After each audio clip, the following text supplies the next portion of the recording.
په دې فیسبوک او ټیک ټاک او یوټیوب باندې ویډیوګانې جوړوي چې پیسې پرې وګټي، نو د هغه ویډیوګانو دپاره بوډاګان سپینګیري تنګوي.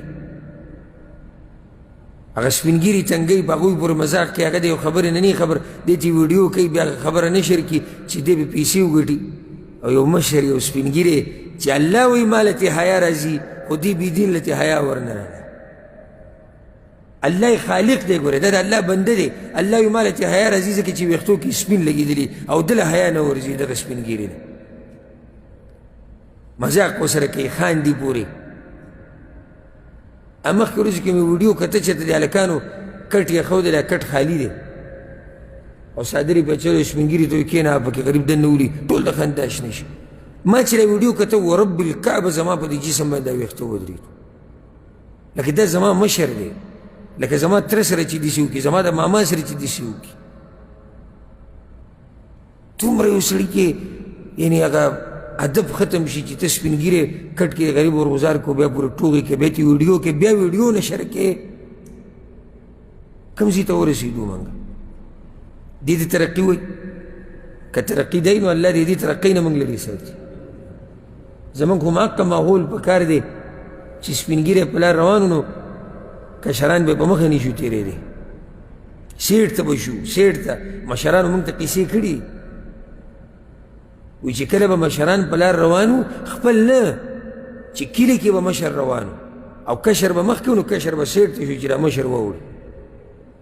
او چې مشر به ناست و، وایي موږ به سا په زوره نه اخسته. د مشر په مخ کې زموږ والد صاحب د الله وبخښي، هغه ماته وي، وایي موږ به د مشرانو په مخ کې ویښته نه شو موږ ګزولی. ویښته دا بېادبي ده. اوس ویښته موږ ګزول نه، د مشرانو په مخ کې څه کوي. وایي موږ به د مشرانو په مخ کې یعنې ښځې ته د اوبو نه شو ویلی، د ښځې نوم به هم نه شو اخیستی، د مشرانو په مخ کې به وایي موږ په زوره خبره نه شوه کولی. دغه خلک و درانه. اوس به پلار غریب سیټ ته ناست او دی موبایل لړولی، پکې ګوتې وایي او سندره او فیسبوک او یو شا غریب ځان لګلی ناست، اخره کې هغه پاسې وایي زه به اوده شم. پته یې چې ګوري خو نو هغه ټول موبایل کې لګیا دي. او پلار ته به وایي ته نه پوهېږي. اوس مشرانو قدر نشته. ما نه به نه خفه کېږي که زما دا خبره په چا بده لګېدلې هسې وکړي بده لګېدلې، خو د مشرانو هغه قدر نشته کوم چې په کار دی. مشر نه مراد ګوره زه دا نه یم چې ستا پلار یا تره یا ماما، څوک وایم چې ستا نه عمر کې زیات دي. سپینګیري مشران دا زمونږ قدرمن خلک دي. ګورې دا زمونږ تجربه ده، هم دوی موږ ته خپله تجربه بیانوي، هم دوی زمونږ تربیت کوي.